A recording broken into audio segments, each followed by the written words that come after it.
أعوذ بالله من الشيطان الرجيم. بسم الله الرحمن الرحيم.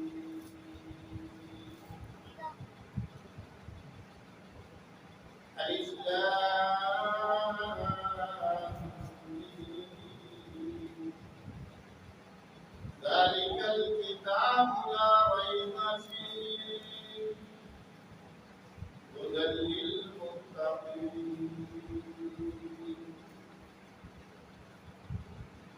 آمنت بالله صدق الله مولانا العظيم وصدق رسوله النبي الكريم الأمين.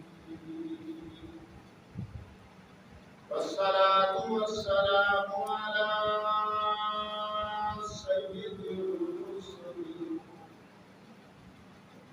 وخاتم النبيين وعلى آله وأصحابه أجمعين.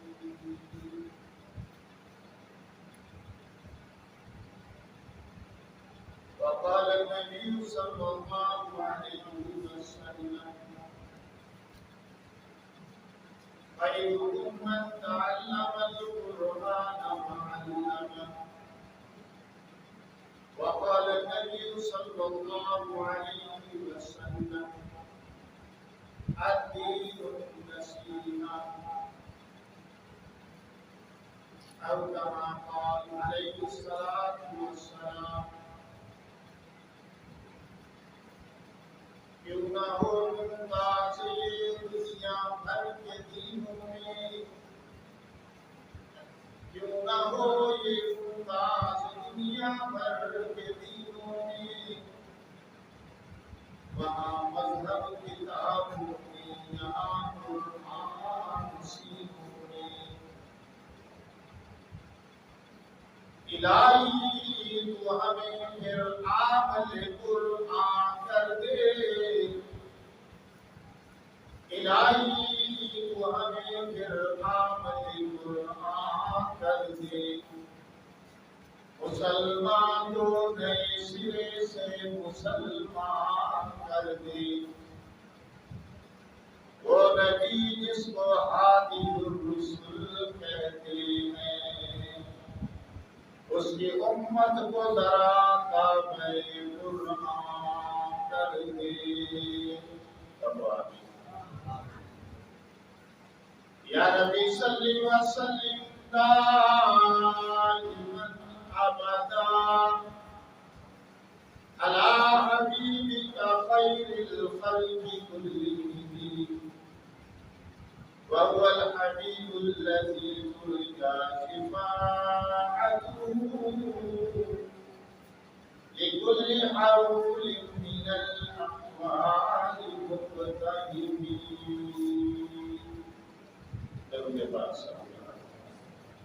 اللهم صل على محمد وعلى آل محمد كما صليت على إبراهيم وعلى آل إبراهيم إنك حميد مجيد. اللهم بارك على محمد وعلى آل محمد كما باركت على إبراهيم وعلى آل إبراهيم إنك حميد مجيد. گرامی قدر سامعین کرام، میرے محترم بزرگوں، بھائیوں، دوستوں، عزیز دربار اور مولانا محمد سلیم صاحب، اور ماشاءاللہ اس نے آپ کو تراویح کے اندر قرآن سنایا.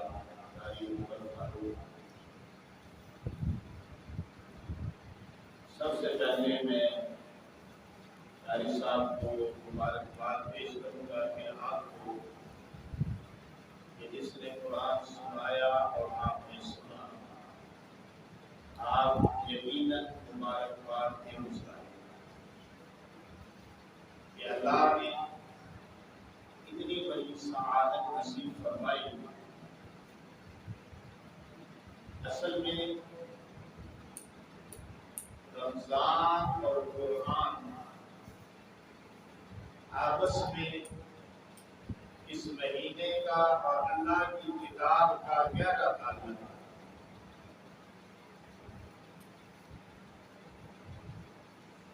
اللہ نے قرآن مجید فرقان حمید کو رمضان المبارک کی بابرکت ساعتوں میں نازل کیا ہے. تو اس قرآن بات کو سمجھنا ہے تو جو میری طرف کرتے ہیں. ویسے میرے اور آپ کے نبی امام الانبیاء محمد رسول اللہ صلی اللہ علیہ وسلم پر جب وحی کا نزول ہوا تو وہ مہینہ رمضان مبارک کا نہیں تھا،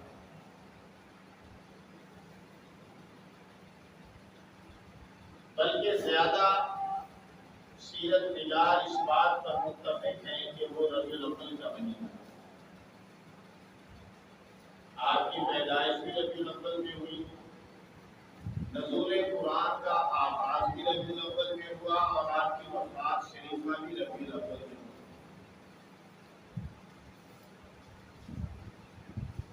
لیکن اللہ قرآن میں فرما رہے ہیں کہ میں نے قرآن کو نازل کیا تو وہ رمضان المبارک کا مہینہ. اب اس مسئلے کو سمجھنا ہے آپ نے.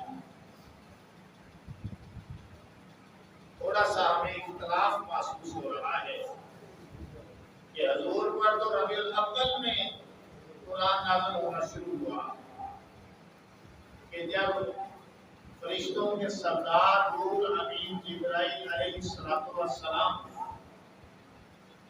قرآن لے کر نازل ہوئے. حضور علیہ السلام بعد میں عبادت کی غرض سے جایا کرتے تھے. اسی دوران میں جبریل علیہ السلام آ گئے اور آ کر میرے اور آپ کے نبی امام الانبیاء سے یہ مطالبہ کرنے لگے ایک طرح. سنتے ہیں نا یہ باتیں آپ؟ مطالبہ کیا کیا؟ ایک طرح پڑھیے. تو حضور علیہ السلام نے اس کے جواب میں کیا فرمایا تھا؟ پڑھنا شروع کر دیا تھا کہ کچھ اور فرمایا تھا؟ کیا جواب دیا تھا؟ فرمایا تھا ما انا بقاری، میں پڑھ نہیں سکتا، میں پڑھا ہوا نہیں. دنیا کے کسی مدرسے، کسی کالج، کسی یونیورسٹی میں میں نہیں گیا، نہ کسی ادیب سے نہ کسی شاعر سے میں نے کچھ نہیں پڑھا، میں پڑھا ہوا نہیں، امی ہوں. ہمارے نبی کا ایک لقب امی بھی کہ آپ دنیا کے کسی مدرسے سے پڑھے ہوئے نہیں.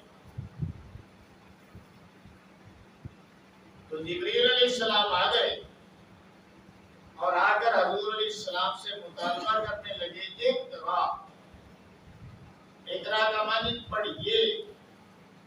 ہم تو بچیوں کے نام رکھتے ہیں اقرا، اور یا ہم اپنے کالج کا نام، مدرسے کا نام رکھ لیتے ہیں اقرا سکول. لیکن کبھی معنی پہ غور نہیں آپ نے کیا کہ اقرا کا معنی ہے پڑھ. انگلش میں کہتے ہیں ریڈ، عربی میں کہتے ہیں اقرا، اردو میں پنجابی میں ہم کہتے ہیں پڑھ. تو جبریل علیہ السلام نے آ کر یہ مطالبہ کیا اقرا، تو آگے سے امام الانبیاء نے فرمایا ما انا بقاری، میں پڑھ نہیں سکتا، میں پڑھنے والا نہیں ہوں. جبریل علیہ السلام نے آپ کو اپنے سینے سے لگایا، دبایا اور چھوڑا اور پھر مطالبہ کیا اقرا. آپ نے فرمایا ما انا بقاری. پھر اس نے آپ کو سینے سے لگایا، دبایا، زور سے دبایا، پھر چھوڑا، پھر مطالبہ کیا اقرا. مرتبہ یہ عمل ہوا. آخر 3 مرتبہ کے بعد جبریل علیہ السلام نے جب کہا اقرا بسم ربک الذی خلق خلق الانسان من علق اقرا وربک الاکرم الذی علم بالقلم علم الانسان ما لم یعلم. 5 آیتیں حضور علیہ السلام امام الانبیاء سے پڑھنے کا مطالبہ کیا تو آپ صلی اللہ علیہ وسلم نے فرفر پڑھنا شروع کر دیا. یہ پہلی وحی تھی جو امام الانبیاء پر نازل ہوئی. تو قرآن کا جب نزول ہوا دنیا میں میرے اور آپ کے نبی آمنہ کے در یتیم پر تو وہ رمضان شریف کا مہینہ نہیں تھا. لیکن اللہ قرآن میں کیا فرما رہے ہیں؟ شہر رمضان الذی انزل فیہ القرآن. رمضان المبارک وہ مہینہ ہے جس میں قرآن نازل کیا گیا. اب اس مسئلے کو سمجھیں اور سے تاکہ کسی کو بتانے والے بھی ہو جو جواب دینے والے بھی ہو جو کہ اللہ نے واقعی قرآن رمضان المبارک میں نازل کیا. لیکن جب امام الانبیاء پر اس کا نزول ہوا ہے تو وہ رمضان المبارک نہیں تھا, وہ ربیع الاول کا مہینہ تھا. اور بھی سیرت نگاروں نے کئی مہینے بتائے لیکن زیادہ متفق ہے کہ ربیع الاول کا مہینہ. اللہ نے جو قرآن رمضان المبارک میں نازل کیا تو اس کا مطلب یہ ہے کہ اللہ نے جب فیصلہ کیا کہ لوح محفوظ سے قرآن اب دنیا میں نازل ہوگا اور امام الانبیاء پہ نازل ہوگا, لیکن اس سے پہلے حاملین قرآن فرشتوں کا انتخاب ہوا. حاملین قرآن فرشتوں کے سپرد جب قرآن کیا گیا تو رمضان المبارک کا مہینہ تھا.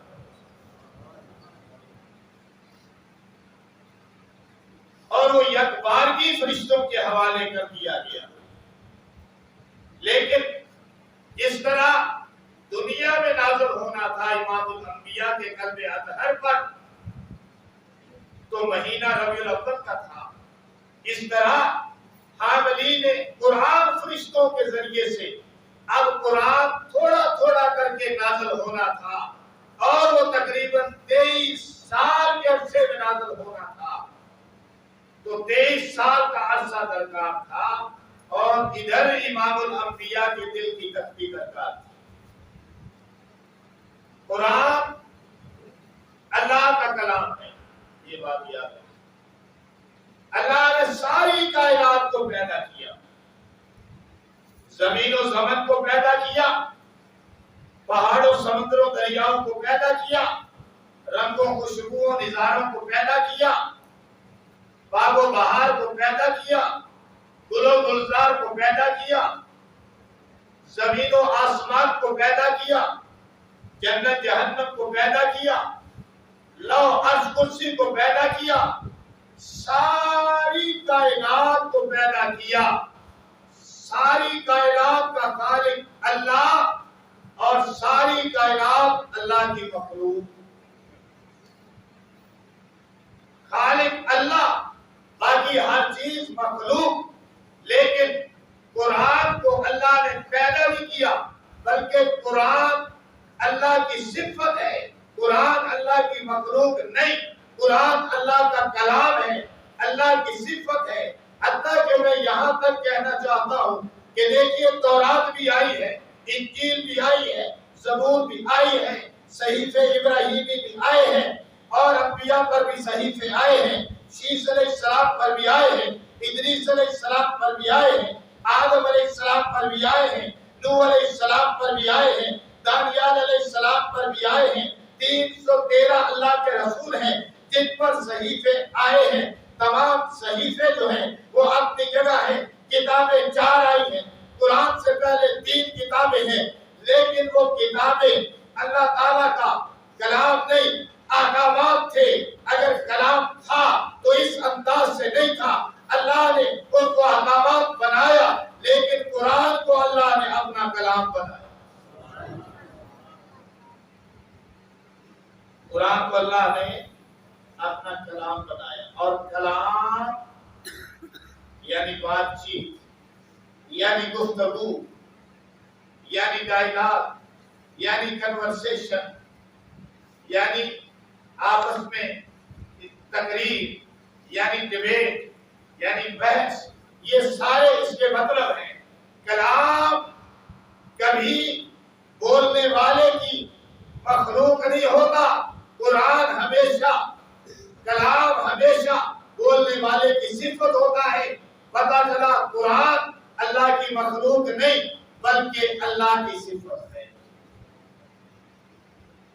اور اس طرح اللہ کو کائنات پر فضیلت فوقیت حاصل ہے، اسی طرح قرآن کو بھی، اسی طرح اللہ کے کلام کو بھی ساری کائنات پر فوقیت اور فضیلت حاصل ہے. ساری دنیا کی گفتگو ایک طرف، ساری دنیا کی تقریریں ایک طرف، ساری دنیا کی حکمتیں ایک طرف، ساری دنیا کا ادب ایک طرف، ساری دنیا کا کلام ایک طرف، لیکن اللہ کا جو کلام قرآن ہے یہ ایک طرف. ساری دنیا کا بہترین کلام مل کر بھی اللہ کے کلام کے نقطے کا مقابلہ نہیں کر سکتا، کیونکہ یہ خالق کا کلام ہے. جس طرح خالق کو فضیلت حاصل ہے، اسی طرح اس کے کلام کو بھی ساری دنیا کے کلاموں پر فضیلت حاصل ہے. اب اللہ نے جب اپنا کلام اپنی صفت کے طور پر کہا تو اللہ نے اس کے لیے 2 تختیوں کا انتخاب کیا. بڑا عجیب نکتہ ہے، آپ کو دینا چاہتا ہوں. نکتے آپ سنتے رہتے ہیں، باتیں علماء کی سنتے رہتے ہیں. قرآن کے لیے اللہ نے 2 تختیوں کا انتخاب کیا. ایک تختی لوح محفوظ ہے کہ اللہ نے اس قرآن کو لوح محفوظ میں سارا لکھ دیا، اور وہاں سے عاملین قرآن فرشتے نقل کرتے اور نقل کر کے رسول پاک صلی اللہ علیہ وسلم پر جس طرح روئے زمین پر ضرورت ہوتی تھی اتارتے تھے. ٹھیک ہے، سمجھ آ رہی نا بات؟ اسی طرح اتارتے. تو ایک تختی ہے لوح محفوظ کہ جس پر اللہ نے اپنے کلام کو محفوظ کر دیا. اور دوسری تختی پوچھو کیا ہو سکتی ہے؟ ذرا غور کرو، ذرا سوچو کہ دوسری تختی کیا ہو سکتی ہے. ایک تختی جنت پر ہے، ایک تختی جنت میں ہے، ایک تختی جو ہے محفوظ ہے، دوسری تختی دنیا کے اندر ہے. وہ تختی بھی لاجواب ہے، یہ تختی بھی لاجواب ہے، وہ تختی بھی باکمال ہے، یہ تختی بھی باکمال ہے، وہ تختی بھی صفات والی ہے، یہ تختی بھی صفات والی ہے، وہ تختی بھی محفوظ ہے، یہ تختی بھی محفوظ ہے، وہ تختی بھی پاک ہے، یہ تختی بھی پاک ہے، وہ تختی جنت میں ہے، یہ تختی آمنہ کی گود میں ہے. اللہ نے 2 تختیوں کا انتخاب کیا. ایک تختی لوح محفوظ میں ہے، دوسری تختی میرے اور آپ کے نبی امام الانبیاء کا قلب اثر ہے. اس لیے وہاں بھی قرآن محفوظ، یہاں بھی قرآن محفوظ. جب جبریل آتے تھے، اللہ کا کلام لے کر آتے تھے، کوئی سورت لے کر آتے تھے، کسی سورت کا حصہ لے کر آتے تھے، کوئی آیات لے کر آتے تھے، آیات کا حصہ لے کے آتے تھے، حضور علیہ السلام کے سامنے آ کر پڑھتے تھے. حضور علیہ السلام بھی جواب پڑھتے تھے، آپ جلدی جلدی کرتے تھے. اللہ نے حکم نازل فرمایا، لا تحرک لسانک لا تحرک به لسانک لتعجل به ان علینا جمعہ وقرآنہ. اے پیغمبر، ہم نے تو اس قرآن کو آپ کے دل کی تختی پر پہلے سے محفوظ بنا دیا ہے. بس ایک نظام ہے، ایک طریقہ کار ہے کہ جبریل وحی لے کر آتا ہے، وہ آپ کے سامنے پڑھتا ہے اور آپ اسے اپنے دل کی تختی پر محفوظ کرتے چلے جائیے. جبریل جب پڑھتا ہے تو اس کے ساتھ ساتھ لا تحرک بہ لسانک، آپ اپنی زبان کو حرکت نہ دیں، زبان کو ہلائیں مت. اتنی تکلیف بھی ہمیں گوارا نہیں کہ آپ زبان کو ہلاتے ہیں اور تکلیف کو برداشت کرتے ہیں. اے محبوب اتنی تکلیف بھی گوارا نہیں. آپ کا کام پڑھنا ہے،